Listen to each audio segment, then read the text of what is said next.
will be surprised if, in fact, he leaves and where this thing goes. If the Leafs media market is in fact a disincentive for players to play here, I can coach them on how to make it easier. Don't sign for more than you're worth. Don't sign for way more than you're worth. Sign for a good contract. That's fine. People could probably live with that. You just can't make more than you're worth, or it's tough. Sign me up. I don't care. Yeah. Sign me up, baby. Yeah. Sign me up. But, so everyone was saying it's 8. It's like, 8's fine, but 9's not. Or you just have no line. 9's fine. Is 10 okay? Where do you stop? Well, I mean, like, were you okay with 8? Yes. Okay, well, it's like, whatever. Like, you're gonna not get him over $1 million per year, and with a cap, absolutely, with yes. a cap flying up. Like, yes, that is too much money. Of course, 8's too much money. It's the ultimate dilemma. Sign the damn contract, Brad. Ink it. And name me another team that could use him more than the Leafs. Florida, probably. No. Leafs, Florida can still compete and maybe win without him. Yeah, no, you're right. It's a good fit. It's a good fit. It's a great fit. The perfect fit. Not for $9 million, it ain't. Not for $9 million times 4. I mean, I don't know. 37 currently. Hey. So 2 years and then 2 with the bad back. Yeah, okay. Now we're talking. Okay. You know where it's going. Yeah. Same Okay. place 5 years. Is he same place allergic to Tanev his is equipment? 5 years. Same place 6 Tanev is years. headed. Same place that they're all headed. By the way, I don't mean to be dismissive of Marian Hossa's he had a skin, like a real skin condition that made it hard or whatever. But it is just the funniest phrasing of a reason why a guy could no longer earn his money. Allergic to your equipment. Yeah. It sounds funny. I understand it's a real thing. So I can tell you that there's a strong push now for Florida to try to get all 3 of them back right now. All 3 of them. To me, they should be prioritizing Ekblad over Marchand. Ekblad is a lot of their identity. It's the nasty guy who can skate and pass and play I and don't scare think people. Ekblad's going to be that hard, and I think he may even take a pay cut to stay. Of course he will. Cut? A cut. Why wouldn't he? Golly. A cut. I mean, it's not a cut. Money's not an issue with this guy. But it's not a cut. It isn't. I mean, it is. But is it? Like, he's going to take $8 million there, which is how much everywhere else? Like, it's not a cut. It's what all these guys do there. 6. Oh, yeah, 6.5. He didn't make much last year. No, he made 7.5. 7.5, yeah. So he's going to take. For number one overall I think pick, I think he might be in a position to take 6 or 6.5. I think that's the push is you want to go and try to win a 3rd cup now and be a part of something very historic, or do you want the same logo and compete or do you need win? another $5 million at the end of your career or $6 million at the end of the end of your career? So that's where they're at, and I think that's what they're pushing on Brad too as well. Yeah. Is that okay? Could you take? I don't know what the number is, to be honest with you. 5 or 6, which would be 7.5, 8 in a lot of other places. I don't know. I don't know, but Brad hasn't got his money. He's always been underpaid. He's going to get his $9 million in Toronto. Yeah, maybe. But rent in Yorkville for $8,000 a month. If it's still the most important thing to him, or has anything changed in the past week about? He hasn't had a coherent thought since the game ended. Correct. So, he has been bamboozled since that ended. But this strategy has already been discussed between him and his agent and his family countless times before they won the cup. Before the trade deadline, after the trade deadline. For sure. But things change. Things change. Emotionally, things can change, for sure. Winning a cup is a pretty big emotional swing. Yes. With the guys that you're now Brothers feeling for life, like, man. family, I love you. No, I love you more. No, I love you more. I'll do it for $4 million. All right. Oh, that was the first name on the list. That got it. On to number 2. Jason Robertson. There's Nick for Jason. 2 guys now. There's 2 categories, thanks to Florida, really, the last few years, are the guys that you pay to get you in the playoffs and the guys who can help you win in the playoffs. Where is Dallas with Jason Robertson? Yeah, like his stats dictate that he should be paid X. And he's a great example of, you know what I said the other day on our show was that we don't really pay guys commensurate with how much the team values them. Like, this guy's a winner, he gets you through. Like, I don't think the team values him as much as his staff. So he is going into his last year of his deal at 7.5. He's eligible to sign a new contract July 1st. I bet they'd pay him 7.5.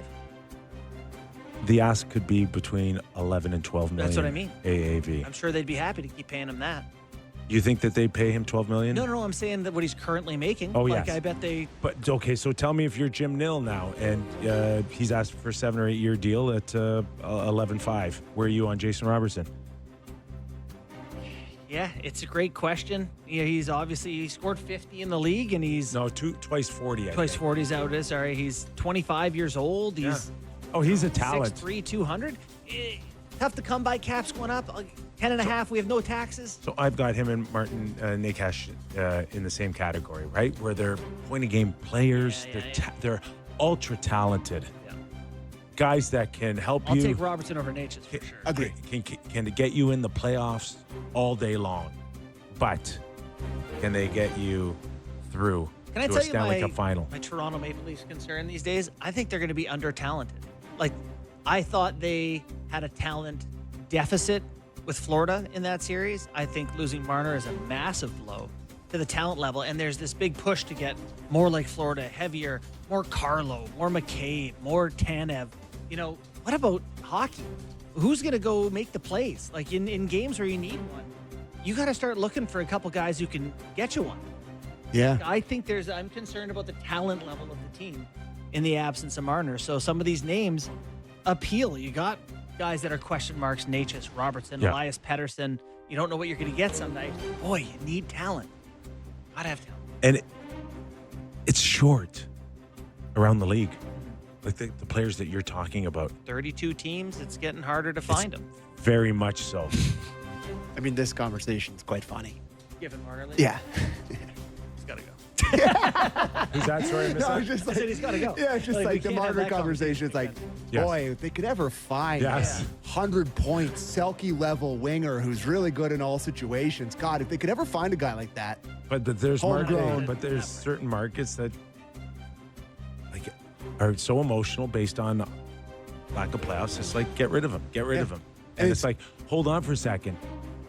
Who's going to replace these players once you move their talents out? And I include Robertson, right? It's funny because there's people saying, well, he wasn't that great when they, in the big moments. However, you're in the big moments every year. Yeah. You get the chance to fail. Yeah, it's true. Like, I am concerned about getting back to the level where you have the chance to be tested. They're definitely going to be different for the Leafs, that's for sure. Yeah. So another for our Vancouver audience, Patterson kept. Yeah. There has to be an offer there that they are so comfortable with, and they need a top centerman back. Isn't Marner a lesson for them a little bit? Like where they didn't move him before his no trade kicked in, and then we're going, crap, now he holds all the cards. Like, they're kind of stuck. Well, but they're stuck to what, though? Yeah, forever. Okay, but forever might be good if he becomes a 100-point guy that he's supposed to be. Oh, forever's not Right? that long. But if he's not happy. You didn't get stuck with Marner. You ran out of years. He's leaving. You don't want him to leave. Like Right, but they you would lost welcome. control of the situation where at least now, if you think Pettersson's not going to become a 100-point guy, if you gosh. think he's a 75-point guy, Wow. Then you know what? do you think Tocchet was just flat wrong about him? Well, Probably not. how about the ownership and Jimmy Rutherford and the rest of them who gave him that contract? You were supposed to have made that decision already when you offered him the massive contract. Like that ship sailed. Sunk cost fallacy. What's the Right? If he's not good enough or doesn't want to do it, But if it's one thing to say that, but then go make the trade that you think will make you better, you should free up the money. right? You free up the money. Oh gosh. He has a no move clause, but like July yeah, 1st. July 1st? Yes. 7 days. Oh. Yes. But I mean, I don't think he doesn't strike me as the type of guy that would be devastated to have to leave Vancouver. Like, I think he's the type of guy you could sell on being I traded somewhere. never saw him signing. this Neither did deal. I. I was stunned when he did it. I but- was- People there very telling me surprised. they felt like he got pressured into doing it. And he was like, take the money in but at some point. in retrospect, good job signing that contract, man, Yeah. because maybe you weren't. But at the start of his career, for the first few, like he was undeniably worth that money.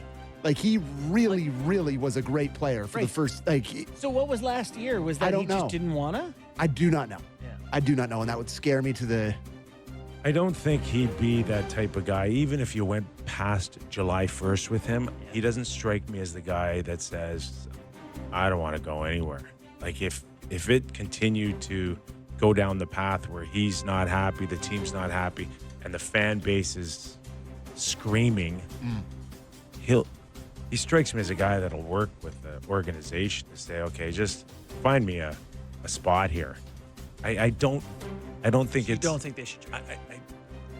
I don't think they should trade him unless they feel like they're getting the right deal It's that fu- could yeah. cover their ass if he turns around and becomes a Yeah. 100-point guy again. It's funny because, like, reading a lot of the reports these days, it's like there is a lot of buyers. A lot of teams want to take that step. Chicago's ready. San Jose wants to get better. Anaheim wants to get better. Toronto's trying to buy. Columbus, I hear, is ready to blow their Carolina, brains out.